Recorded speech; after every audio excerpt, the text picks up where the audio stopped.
Hi, so I'm Delilah, and I created a website called Ballet 101 for dancers. Ballet is hard. It gives you blisters, and it's very painful. And I know because I spend the majority of my time trying to make my dancing look very easy, and it's not. I spend hours every week with my feet crammed into point shoes, and I change the alignment of my body to allow myself to lift my leg up to my ear and hold it there. But all of this requires work. But as I've learned, there are some tips and tricks that can be helpful. And I believe that they can be helpful to other dancers as well. So for these reasons, I created Ballet 101. Unfortunately though, it wasn't my first idea. When Mr. Fester explained the idea behind the 20% project, I had no idea what to do. So I started brainstorming, and I came up with the idea of doing an autism research fundraiser. But I realized that as much as I loved the idea of funding someone's research, autism research wasn't a topic that I really loved. And this project was going to be something that I was going to be spending a lot of time on, so I have to love it. So I was back to square one. I thought about my interests, and I realized that while other girls are spending their time at the mall or at soccer practice, I spend my time at ballet. So after talking to my parents, we came up with an idea, Ballet 101. Ballet 101 is going to be a website for dancers from beginners to advanced dancers.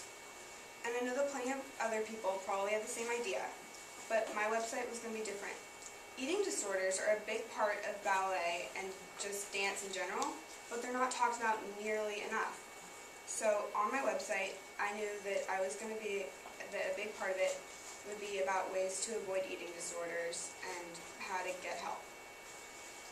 My next step was to write a project proposal and submit it to Mr. Fester and Ms. Belton and hope that they liked the idea as much as I did. And thankfully, they did. Once I got their approval, I started researching the content for my site. Whoops. So I started with eating disorders, and then I moved on to the standard ballet dress code, good tights versus bad tights. And then my ballet friends and I started brainstorming. We compared our ballet bags, figured out what we kept in them, what you needed, what you didn't need. And then until we came up with lists of everything that we would need. And then in early March, it came time to choose a mentor. So I chose my dad because he's good with technology and he'd be able to help me with creating my website. I even started a couple of different websites using a couple different builders. But then I didn't find the right one until my friend showed me one that she had created for school. Her site was super easy to edit, and I realized that it was going to be perfect for Ballet 101. So here I have a couple of the pages on my site. Here is a couple of important terms to know, and this is the home page.